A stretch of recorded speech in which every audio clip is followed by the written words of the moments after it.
Sur les réseaux, tu as l'impression que tout le monde cartonne. 10 cas par mois, vie de rêve, travail sur la plage, 2 heures par jour, business automatisé, faire que du contenu viral avec des millions de personnes qui likent et qui commentent tous tes posts. Et toi, forcément, tu te compares à ce genre de personnes. Tu te demandes ce que tu fais à de travers. Peut-être que tu n'as pas les mêmes résultats. Tu as l'impression d'être en retard, de ne pas être assez bon et finalement de ne pas être assez visible. Moi aussi, j'ai cru à toutes ces histoires quand je me suis lancé. C'est encore plus présent cette année en 2025 d'ailleurs. Toutes ces histoires rocambolesques de success story du jour au lendemain. Forcément, du coup, moi, j'ai bossé comme un malade. J'ai testé plein de stratégies et je me suis très souvent comparé à ce genre de story que je voyais sur Instagram notamment. Résultat, j'ai perdu pas mal de temps, d'énergie et j'ai aussi un petit peu perdu le sens de pourquoi je faisais tout ça. La course au like, la course aux euros, la course aux clients, bref, la course à tout et on n'est jamais vraiment satisfait par ce que l'on a déjà construit, évidemment. Dans cet épisode du podcast Envie de changement, je vais te partager 10 croyances toxiques ou 10 mensonges qu'on nous raconte, qu'on nous vend comme des vérités quand on se lance dans le business en ligne, quand on devient entrepreneur. Ce sont des règles, entre guillemets des règles du business qui crament finalement plus de gens qu'elles n'en élèvent. Et surtout, je vais te montrer comment tu peux te détacher de toutes ces croyances, de tous ces mensonges qu'on t'a racontés pour te créer un business en ligne qui soit rentable, qui soit simple, qui te corresponde et qui corresponde surtout à ton mode de vie de liberté et que tu ne deviennes pas emprisonné par ce business model et surtout que tu puisses tenir sur le long terme, évidemment. Croyance numéro 1, on va commencer directement dans le vif du sujet, c'est que tu dois être partout. Quand on se lance souvent sur les réseaux, on nous dit que tu dois être présent sur Instagram, évidemment, la plateforme numéro 1. Tu dois être présent sur TikTok, parce que TikTok, c'est en émergence depuis 2-3 ans, donc il faut y être. Il faut aussi poster sur YouTube Short, potentiellement. Bah oui, pourquoi pas. Tu as juste à faire un clic et du coup, ça va le poster aussi. Tu peux avoir des milliers d'abonnés sur YouTube. Tu sais bien, tu peux avoir de la rémunération sur YouTube. Bah oui, au bout d'un 1000 abonnés, tu peux avoir de l'argent, etc. Voilà, ça c'est tout ce qu'on dit quand concrètement, on n'y connaît pas grand-chose. Et toi, quand tu arrives, tu appliques ce qu'on te dit. Je vais poster sur toutes les plateformes, je vais peut-être même me créer un compte LinkedIn, comme ça je serai présent partout et tout le monde saura que j'existe, etc. Et oui, et ça, moi aussi je l'ai fait concrètement. J'ai même vu des gens créer des podcasts, créer des newsletters, enfin voilà, être présent vraiment sur toutes les plateformes, tous les contenus possibles, parce qu'on nous dit vraiment que sinon tu as loupé l'opportunité du siècle sur cette nouvelle plateforme évidemment. Et moi ce que je dis souvent aux gens qui se lancent, et je vais te raconter quelques petites histoires, c'est qu'il faut vraiment rester focus sur un seul canal la première année. Vraiment, il y a trop de monde qui se lance même sur Instagram et qui n'arrive pas à être régulier. Donc si tu n'arrives pas à être régulier déjà sur un canal, ne tente même pas de te mettre sur un autre canal en plus parce que tu n'arriveras pas à tenir la cadence. Même si c'est juste aller sur la plateforme et poster le truc, donc poster les réels potentiellement, tu dirais je fais un réel sur Insta, je pourrais le poster sur TikTok, sur YouTube, oui, sauf qu'à terme ça va te demander un effort en plus parce que poster sur Instagram, normalement ça se fait tous les jours. Donc tu dois aller sur la plateforme, tu dois planifier ton truc, tu dois le créer évidemment. Et ça c'est des petites actions, des micro-actions qui peuvent devenir une grosse friction concrètement si tu dois poster sur 2 ou 3 plateformes à chaque fois. Donc vraiment, c'est important, je pense que ton énergie elle est précieuse et qu'il faut rester focus sur la plateforme et sur le format qui te correspond le plus sur la première année. Ensuite, potentiellement, tu pourras même déléguer cette tâche-là. Il existe des logiciels potentiellement qui vont poster sur plusieurs plateformes, mais au démarrage, vraiment, ne fais pas cette erreur. J'ai fait cette erreur, moi concrètement, quand tout le monde s'est lancé sur TikTok. J'ai aussi lancé du contenu sur TikTok. Concrètement, qu'est-ce que ça m'a apporté ? J'ai eu 1000 abonnés, j'ai posté peut-être 100 posts et j'ai eu 0 client. Voilà, concrètement, l'idée, on se rappelle toujours, c'est d'avoir des clients. Le but, c'est pas de devenir influenceur, forcément. Et on peut vite se rendre compte que peu de monde quand même ont des clients sur TikTok. En tout cas, selon les offres qu'on peut avoir, si tu veux vendre du coaching, de la formation, concrètement, tu ne trouveras pas tes clients sur TikTok. Je te le dis tout de suite, c'est pas la plateforme généralement qui est le plus adapté pour trouver des gens sérieux. C'est vraiment une plateforme de divertissement. Donc voilà, ne perds pas forcément ton énergie à être présent sur toutes les plateformes. Sois focus sur une plateforme et on va le voir après, il faut que tu gardes la même stratégie. J'ai vu énormément de coachs, notamment forcément étant coach sportif, et donc j'ai parlé avec beaucoup de coachs sportifs qui ont lancé des podcasts. Surtout l'année dernière, c'était très à la mode en 2024. Les podcasts, c'est l'émergence, tout le monde va se lancer, il faut que tu aies un podcast. On est le 24 avril 2025, je connais aucun de tous ces coachs qui est encore présent un an après. Je peux t'en citer au moins 5 ou 6 concrètement, des coachs peut-être qui se reconnaîtront, qui ont lancé un podcast l'année dernière que je connais et qui ont arrêté au bout de 5 épisodes. Voilà. Je connais très très peu de gens qui sont réguliers sur le podcast et les gens qui sont réguliers sur le podcast, généralement c'est des gens qui sont présents depuis longtemps. Exemple, Eric Flag, Quentin Randis, j'en sais rien, moi, qui j'écoute autrement. Le podcast de Alex Vizio, notamment. Le podcast de Tony Neves. Voilà. Pour moi, en tout cas, c'est des podcasts que moi, j'écoute régulièrement, généralement. Parce que c'est des mecs un peu comme moi, dans le même âge que moi, qui sont entrepreneurs, un peu sportifs et qui veulent être libres. Et si tu regardes, il y a aussi le podcast de Clément, du coup, le mien, qui est présent donc depuis, j'ai fait un petit récap, donc depuis 2022, donc depuis le 1er janvier 2022, on est en 2025, donc tu vois, ça fait 3 ans quand même que j'ai un podcast et que je suis là, ça va être le 139e épisode, je crois. Voilà, tout simplement parce que, comme je l'ai dit dans un des réels, je me suis acheté un micro, donc c'est le même micro d'ailleurs que j'ai acheté il y a 3 ans. Super investissement, qui coûtait un petit budget au démarrage, c'est vrai, mais qui m'a forcé finalement à passer à l'action et à être régulier sur cette plateforme-là. Même si j'avais pas des résultats extraordinaires, et d'ailleurs c'est ça aussi qui m'a peut-être sauvé, c'est que tu ne vois pas les chiffres des autres sur les podcasts. En fait, tu vois juste le nombre d'étoiles sur Spotify, mais tu sais pas exactement combien tu as d'écoutes par rapport aux autres. Donc tu peux pas savoir en fait si ça marche pas. Et dans un sens, c'est pas mal, tu vois. Des fois, il y a des épisodes, très honnêtement, je te dis, surtout en ce moment, je dois avoir 80, 100 écoutes maximum, alors qu'avant j'en avais 200, 300, 400, c'est parfois plus, sur les épisodes quand je parlais de fitness. Mais c'est pas grave, parce qu'aujourd'hui j'ai changé de niche, et je sais pas exactement ce que ça représente par rapport à mes concurrents, et du coup c'est plutôt une bonne chose, je trouve, de pas forcément se comparer. Parce que du coup, moi, je fais les choses que j'aime sans forcément me dire est-ce que c'est bien, est-ce que c'est pas bien. Alors oui, j'aime bien avoir des retours, mais au moins, voilà, je suis présent sur, pour ma part, Spotify, enfin voilà, les plateformes de podcast, ma chaîne YouTube, et encore la chaîne YouTube, c'est vraiment pour poster les podcasts, mais j'ai quelques vidéos.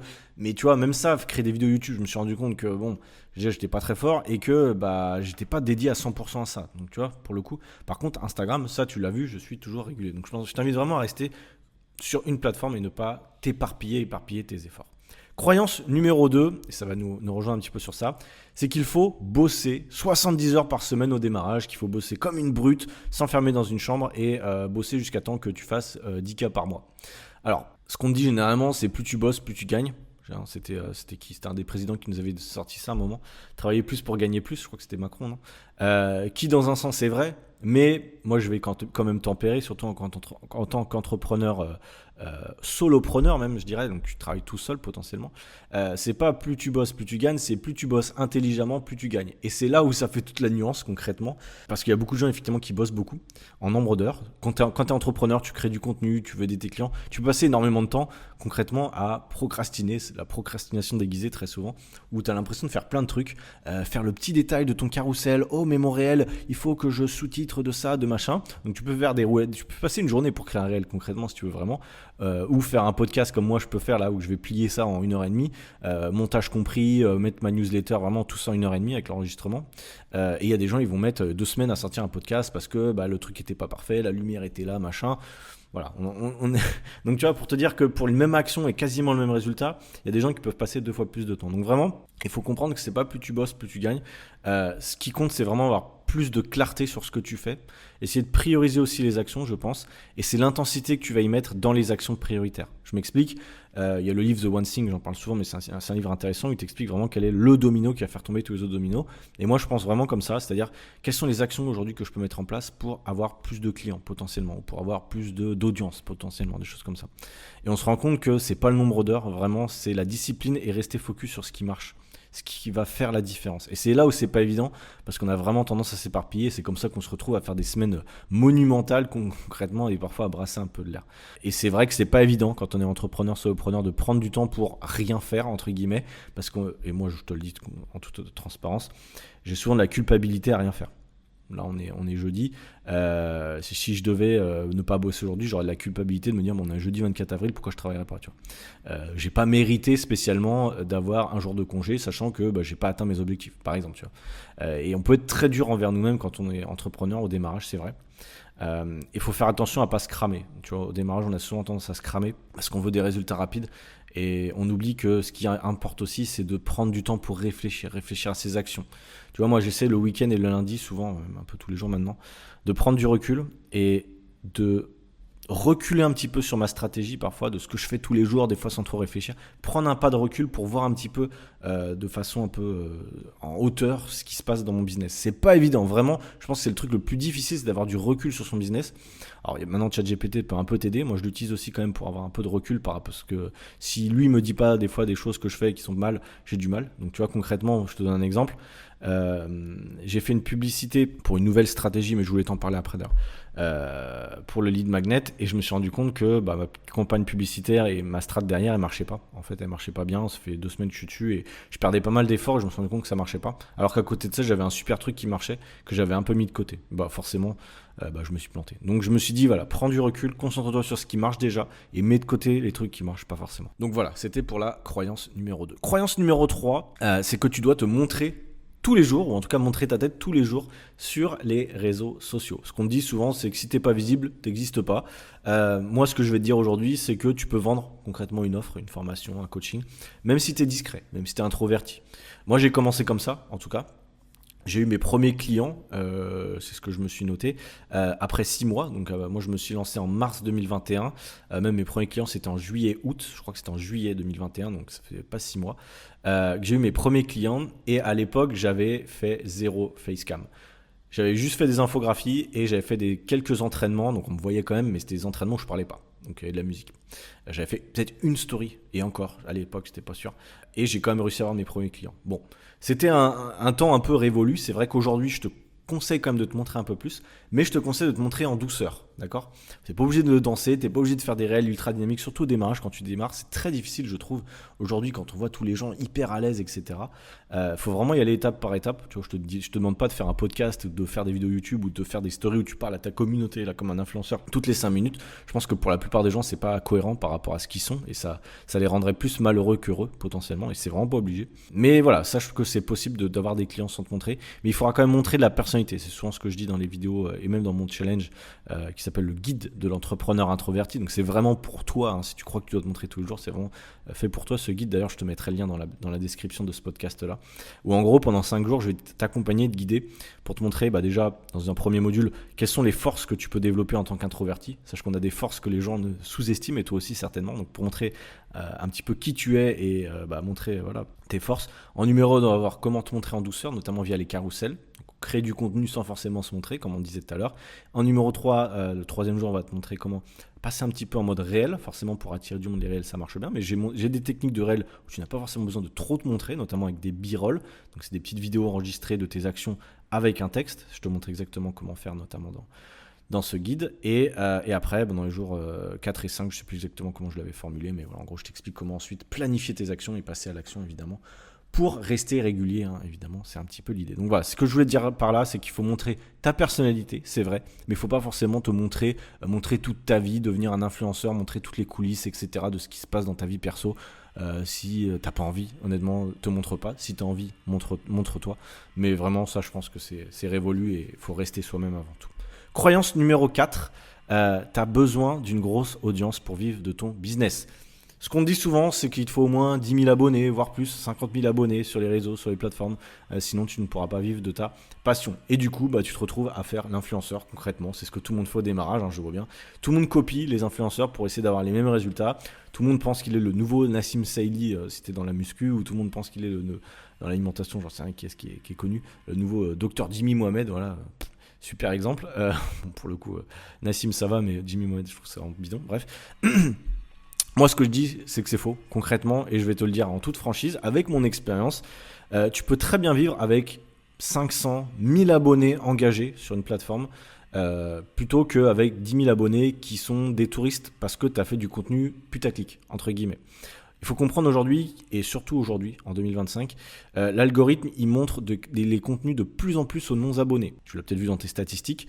Aujourd'hui, le nombre d'abonnés, ça ne veut plus dire grand-chose. Je suis bien placé pour le savoir, parce que j'ai monté jusqu'à 103 000 abonnés, 104 000 abonnés. Là, je suis en train de redescendre. Mais ce que je veux dire par là, et même je l'ai vu moi quand j'ai démarré, c'est que j'avais un meilleur engagement quand j'avais 20 000 abonnés en tant que coach sportif que quand j'en avais 100 000. Pourquoi ? Parce que la plateforme a des règles aussi, et à 100 000 très souvent d'ailleurs on a un reach qui descend, ce qui est un peu con mais c'est comme ça. Et je montrais beaucoup plus aux non-abonnés, à l'ensemble de la plateforme quand j'avais 20 000 abonnés qu'aujourd'hui. Parce que avant la plateforme me poussait et aujourd'hui la plateforme me cache, entre guillemets. Elle propulse très souvent les nouveaux créateurs que les anciens. Moi j'ai des abonnés qui sont présents depuis très longtemps, du coup depuis 3-4 ans. Et donc forcément les gens sont moins engagés, j'ai changé de niche donc les gens sont moins engagés. Donc en fait moi aujourd'hui j'aimerais mieux avoir, je te le dis, un compte à 2-3 000 abonnés assez engagés qu'aujourd'hui, mais 98 000, et peut-être quand tu écoutes ça, 97 000, j'en sais rien, abonnés qui sont finalement, allez, je dirais 10% qui sont intéressés par ce que je fais, le reste, on n'a absolument rien à faire.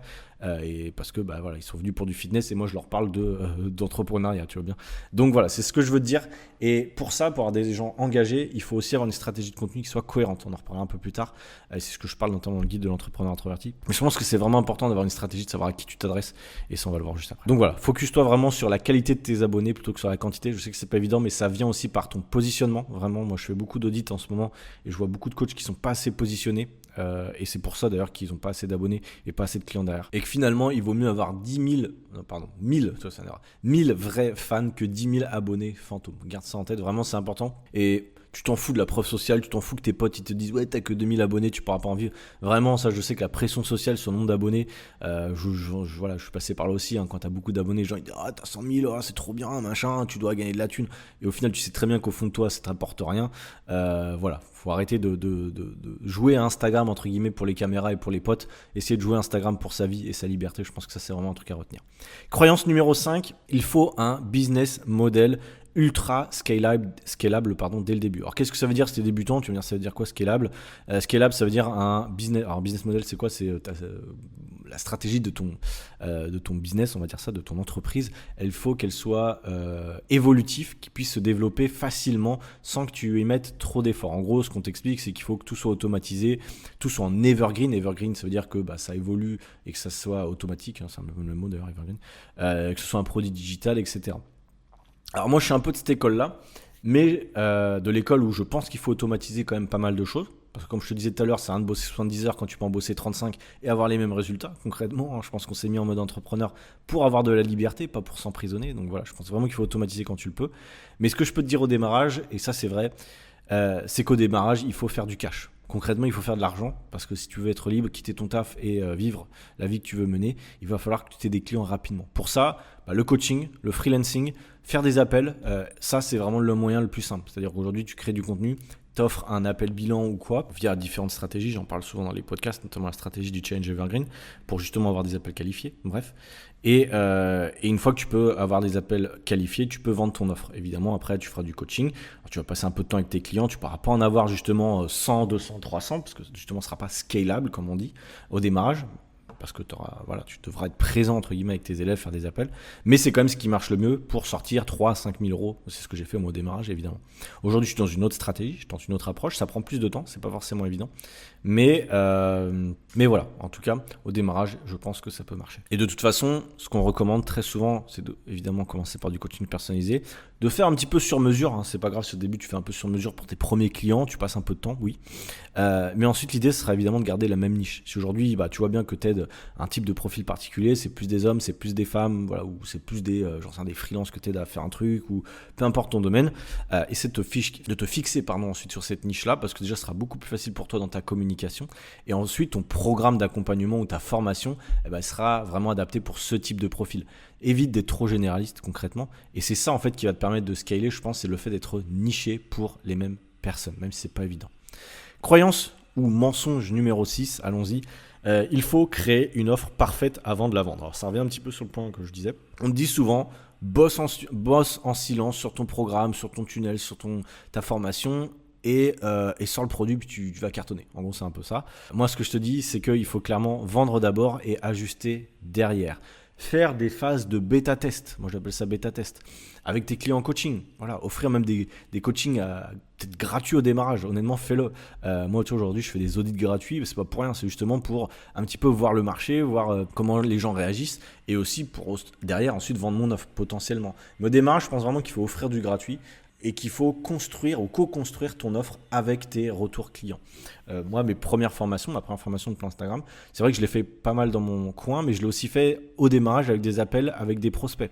Je leur ai demandé quelles étaient leurs problématiques, qu'est-ce qu'ils voulaient mettre en place, qu'est-ce qui leur manquait. Et ensuite, j'ai eu des bêta-testeurs pour améliorer. Là, pareil, sur ma dernière formation aussi, j'ai fait des appels avec les gens qui ont fait la formation pour voir leur retour, pour voir qu'est-ce que je pouvais améliorer, est-ce qu'il y a des points positifs, des points négatifs.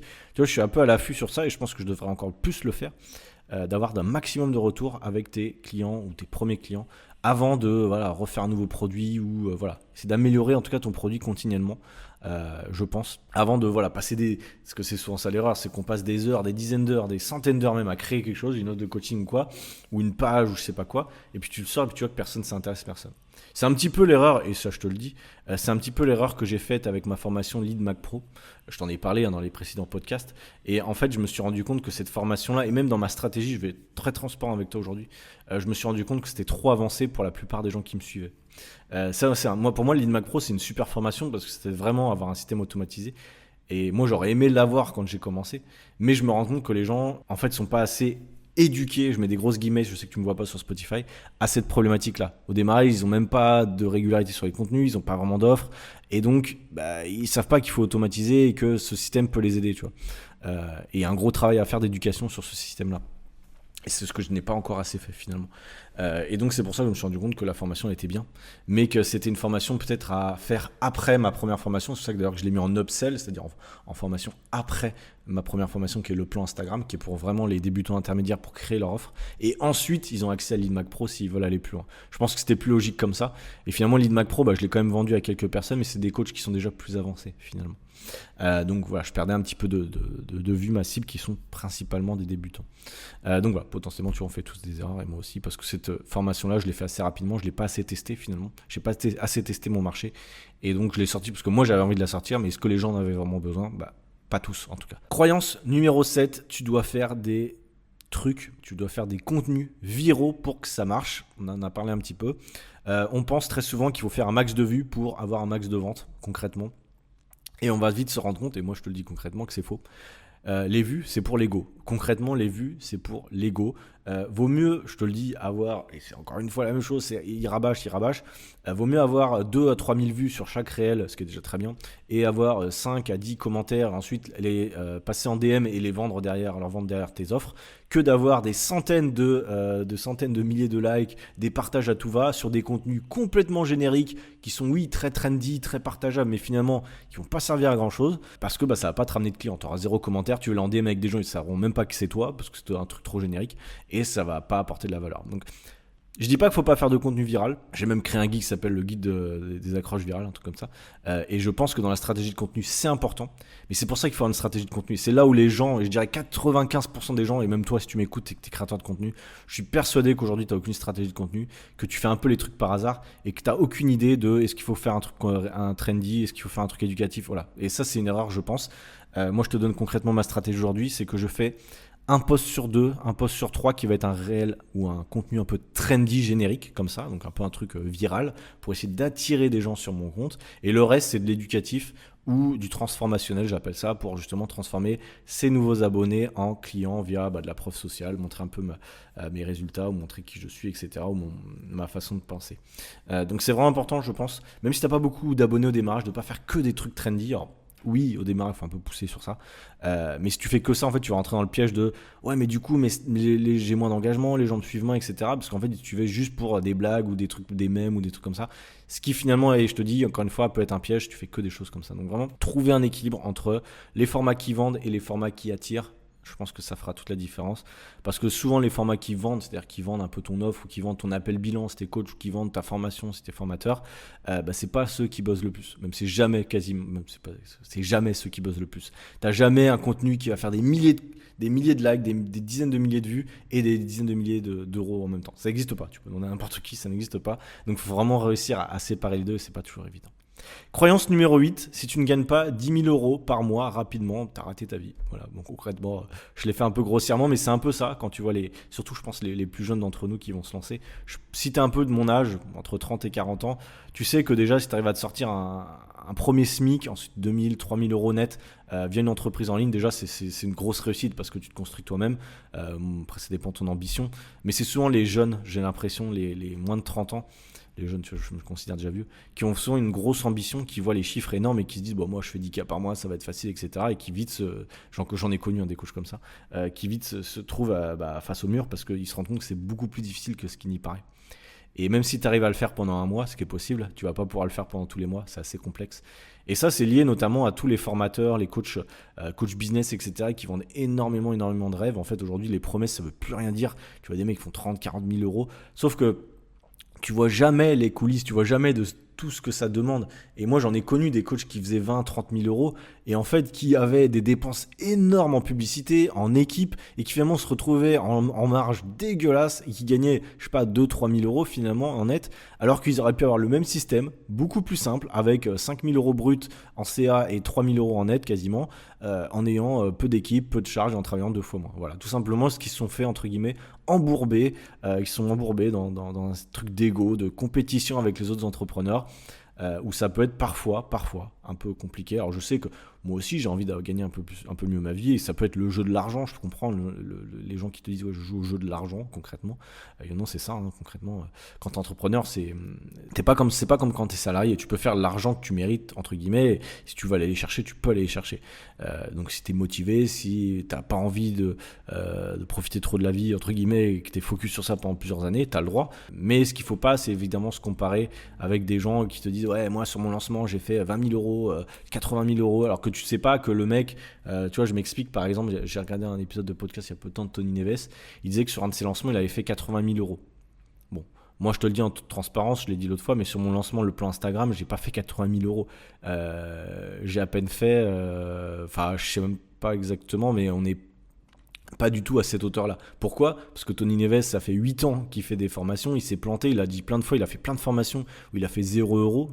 J'ai de la chance, j'ai jamais fait 0 euros sur un lancement, heureusement, ça me ferait chier, mais lui, il a fait plusieurs fois, il a continué, tu vois. Et du coup, il a monté son audience, ça fait longtemps qu'il est présent, les gens le connaissent, il est régulier sur le contenu. Bref, c'est normal qu'à la fin, il soit récompensé par faire des lancements à 80 000 euros. Mais toi qui arrives sur le marché, qui vois des mecs comme lui, et encore lui, c'est vraiment le mec que pour moi, je respecte beaucoup, qui est très humble, qui va pas flamber sur les chiffres, il donne ses chiffres, il a le droit, mais il y en a vraiment, c'est vraiment genre ouais, tu vas faire 30 000 euros dès le début et toi t'arrives, tu lances ton truc, tu fais un flop et tu dis bah merde, je suis une merde, etc. Simplement parce qu'en fait c'est des promesses qui sont irréalistes vraiment et tu te rends pas compte souvent, même sur les réseaux sociaux il y a des comptes, je vois beaucoup de comptes d'ailleurs qui explosent maintenant, qui font une dizaine de posts qui ont déjà 10 000 abonnés et tu te dis bah, mais comment ils font ? Bah, en fait c'est parce qu'eux ils ont créé 15 posts, 15 compte Instagram depuis 10 ans, que ça fait des années qu'ils sont sur la plateforme. Il y en a plein, finalement, c'est des CM cachés, donc des community managers cachés. C'était des monteurs avant pour d'autres plateformes, pour d'autres personnes. Enfin, tu vois, en fait, tu connais pas le background de chacun. Et si toi, tu te lances dans l'entrepreneuriat, que tu connais rien, que tu es tout débutant, en fait, tu peux pas te comparer à un mec qui a un background extraordinaire, tu vois. Moi, je m'explique. Il y a un mec qui s'appelle Maxence Tison. Tu peux suivre sur Insta, qui fait un peu le même contenu que moi, enfin c'est plutôt moi qui fais le même contenu que lui pour le coup, parce qu'il était présent avant moi, qui est assez connu, et en fait des fois je me compare avec lui, mais je me rends compte que le mec il a bossé pour TikTok et Meta, je crois, un truc comme ça, il a une carrière énorme là-dedans, et finalement il aide aussi les gens à se développer sur Instagram, mais c'est normal que finalement il ait de meilleurs chiffres que moi, je crois qu'il a 200 000 abonnés, que moi qui suis coach sportif de formation, et encore à la base j'étais commercial, et encore avant ça je travaillais chez Auchan, donc j'ai eu plein de carrières différentes, et je me compare à un mec qui finalement a fait toute sa carrière dans l'audiovisuel et ça fait 5 ans qu'il fait du contenu sur Instagram sur ça. Alors que moi, ça fait 5 mois, 6 mois que je suis sur cette nouvelle activité. Donc forcément, tu vois, on a toujours tendance à se comparer, mais finalement, c'est logique que j'ai pas les mêmes résultats, que j'ai pas énormément d'audience sur... Enfin, si, j'ai une audience, mais que j'ai pas énormément d'engagement sur des posts, que les gens me connaissent pas encore, en fait. On se rend pas compte que ça prend du temps. Tout à l'heure, j'ai fait une analyse d'un compte d'un coach. Il me dit, bon, j'ai arrêté de poster parce que j'avais pas assez de résultats. J'ai regardé, il a posté 2 mois d'affilée et puis il a arrêté. Forcément que t'as pas assez de résultats au bout de 2 mois, en fait. Moi, tu vois, je me casse le cul entre guillemets à créer du contenu sur cette nouvelle activité, même si j'aime bien ça, je dirais même pas que je me casse le cul, c'est que je crée du contenu sur ça depuis 5-6 mois, et honnêtement tu verrais le nombre de nouveaux abonnés que j'ai eu avec ce contenu là, c'est pas énorme, mais c'est pas grave, je lâche rien, je sais très bien que ça va payer en fait. Tous les efforts que je fais en place, que j'ai mis en place depuis les quelques semaines, quelques mois, même si j'ai pas encore les résultats, je sais pertinemment que ça va payer. Donc vraiment, voilà, c'est tout ce que je voulais dire, c'est qu'aujourd'hui il faut vraiment rester consistant, rester régulier entre guillemets avec sa création de contenu, avec ses efforts, avant d'essayer de viser un pic énorme de chiffre d'affaires, etc. Parce que tu verras que ça, c'est concrètement le piège. Croyance et mensonge numéro 9, je m'y perds un petit peu. Tu dois être expert pour être écouté. Tu dois être un expert de ton domaine, sinon personne ne t'écoutera. Voilà, je te le dis concrètement, tu dois simplement être légèrement en avance ou légèrement plus avancé que ton audience pour qu'elle t'écoute. Et c'est même mieux d'être légèrement au-dessus de ton audience, entre guillemets au-dessus, en termes de compétences, que d'être trop au-dessus, trop expert, parce que malheureusement, si tu es trop expert, eh bien, tu vas parler un autre langage. Et c'est exactement l'erreur que j'ai faite avec ma dernière formation, avec certains de mes posts aussi, en les réalisant, je me suis rendu compte, en fait, je parlais de trucs que les gens, ils savaient même pas ce que c'était, ils savaient même pas qu'il y avait une problématique sur ça, parce que c'était pas assez avancé, tu vois. Et donc, vraiment, essayer de rester connecté à son audience, c'est important. Pas toujours créer du contenu pour par exemple, je prends l'exemple des coachs, grosse erreur que je vois souvent, c'est créer du contenu pour les autres coachs. On crée du contenu pour ses consorts ou ses confrères, consoeurs ou confrères, voilà, pour montrer qu'on est légitime, que nous on sait, qu'on est expert, etc. Et je vois vraiment la guerre sur Instagram, vraiment les réels et les stories, ça, je vois vraiment que c'est la guerre entre plusieurs coachs et machin. Tu te rends compte qu'en fait, ils ont complètement perdu le pied. Pourquoi ils se sont lancés? C'était pour aider les gens qui les suivaient. En fait, pour aider des gens qui sont débutants, qui veulent pas savoir ce que c'est spécialement le déficit calorique, qui veulent pas savoir forcément le rôle des glucides, tout ça, ils s'en branlent, tu vois. Eux, ce qu'ils veulent, c'est des recettes, des machins. Et c'est là où moi, je pense que j'ai eu une force. C'est pour ça aussi que j'ai développé beaucoup mon audience quand j'étais coach sportif. C'est que j'étais débutant. En fait, j'étais débutant en tant que coach sportif aussi. J'avais pas énormément d'expérience et du coup, je parlais exactement le même langage. Et je pense réellement que ça a été ma force au démarrage. Et c'est pour ça que j'ai fait la différence par rapport aux autres coachs qui, eux, étaient présents depuis très longtemps, qui avaient aussi, qu'on se le dise, un ego assez surdimensionné. Je pense que les coachs sportifs, il y en a beaucoup qui ont un sacré ego. Et c'est assez compliqué parfois de les coacher ou de leur faire comprendre certaines choses. Bref, désolé. Et je pense réellement que pour beaucoup, c'est un gros piège, justement, cet ego. Quand ils sont créateurs de contenu et qu'ils sont en train de parler à un langage ou à des gens qui sont même pas leur audience, concrètement. Donc voilà, par rapport à ça, reste... en fait, ce qu'il faut, c'est que sur chaque post, tu te dises, est-ce qu'un enfant, c'est un peu con, mais est-ce qu'un enfant de 10 ans comprendrait mon post? Oui, non. Si c'est non, concrètement, c'est que c'est trop compliqué. Et on ne dit pas que ton audience, c'est des gamins, c'est juste que aujourd'hui, les gens sur la plateforme, ils ont envie un peu de débrancher le cerveau. Et si toi, tu arrives et que tu expliques toute ta science, tu fais des carousels avec 40 lignes où tu expliques tout le principe de Pythagore, bon, concrètement, les gens, ils s'en foutent, ils s'en fichent. Pour la plupart de tes audiences, je te dis pas que ça dépend après ta forme, enfin ça dépend ce que tu vends derrière, mais globalement, les gens sur Instagram ont pas envie de se prendre trop la tête. Et regarde comment toi tu lis du contenu. Est-ce que tu lis du contenu pendant 300 ans, des posts ultra construits, etc. Ou alors est-ce que tu scrolles un peu comme tout le monde, et moi c'est ce que je fais, et tu t'arrêtes sur les trucs un peu rigolos ou les trucs qui t'apprennent des choses, mais il se passe quelque chose, tu vois. Est-ce que tu t'es déjà arrêté devant un réel où il y a un mec facecam, où il se passe rien et il parle dans un micro, il te dit « Bonjour, aujourd'hui on va parler de ça ». Est-ce que réellement tu t'es déjà arrêté devant ce type de réel? Non, je crois pas. Et malheureusement, c'est ce que la plupart des gens, en tout cas la plupart des coachs pour lesquels j'ai fait des audits, font. Bonjour, aujourd'hui on va parler des 3 mythes qui vous font pas perdre de poids. Nanana. Voilà, c'est ça les accroches. Et forcément après, il y en a beaucoup qui se disent pourquoi j'ai personne qui me suit. Il faut être un peu plus novateur. Si jamais d'ailleurs ça t'intéresse, je vais aussi te mettre ça. J'ai créé un tutoriel pour comment créer vos réels. En gros, je me suis posé avec ma caméra, mon ordi, et j'ai créé mes 2 ou 3 réels de la semaine devant la caméra. Concrètement, ça dure après 40 minutes, donc c'est un peu long, mais je vous explique vraiment de A à Z comment trouver l'idée, comment j'ai mis en place mes réels. Si jamais ça vous intéresse, donc vous avez juste besoin de mettre votre adresse mail, ce que je vous enverrai par mail ensuite les accès, pour accéder à ça. C'est un tuto vraiment brut de décoffrage, il n'y a rien avant derrière, c'est juste pour vous montrer comment moi je fonctionne, et j'ai fait la même chose sur les carousels. Si jamais vous me demanderez sur mon compte Clément Bled sur Instagram, je vous l'enverrai également. Bref, croyance numéro 10, c'est la dernière pour aujourd'hui. Ce n'est pas pour toi, concrètement, ce n'est pas pour toi les réseaux sociaux, tu ne dois pas être entrepreneur en ligne si tu es introverti. Bon, ça peut être quelque chose qu'on te dit concrètement, c'est pas fait pour toi, tu seras jamais un bon vendeur. Moi on me l'a dit souvent quand je devais vendre aussi des coachings. Ouais, mais toi t'es pas bon en vente, ou comment tu peux vendre, toi t'es même pas à l'aise, tu vas rougir, machin. Ouais, c'est des choses qu'on m'a dit. On dit souvent qu'il faut être extraverti, il faut être un bon vendeur, faut être je sais pas comment ils appellent ça, mais bref, faut être à l'aise à l'oral, un leader naturel, voilà, pour vendre tes offres, etc. Ou faut être très bon en marketing. Bon, bref, je te le dis tout de suite. T'as juste besoin d'être toi-même. Vraiment, pour vendre sur Instagram, peu importe, t'as besoin d'être toi-même. Il y a des gens qui sont très bons en vente, c'est vrai, mais ils sont très mauvais en création de contenu. Il y a des gens qui sont très bons en vente, oui, mais ils sont très mauvais en conception de produits. Du coup, ils ont un produit de merde. Il y a des gens, en fait, quand t'es entrepreneur, et j'ai écouté ça dans un podcast, je sais plus qui c'était, il disait, en fait, vaut mieux être moyen partout, et je pense que c'est la réalité, que d'être très bon dans un domaine et très nul dans tous les autres. Vraiment. Parce que quelqu'un qui est très bon vendeur, s'il a une formation de merde, les gens, d'un moment, ils achèteront plus. Donc, vaut mieux être moyen partout. Moi, je pense que c'est un peu mon cas. Honnêtement, je suis pas très bon vendeur, mais je sais vendre. Je suis pas très bon en création de contenu, mais je sais faire et je sais faire régulièrement.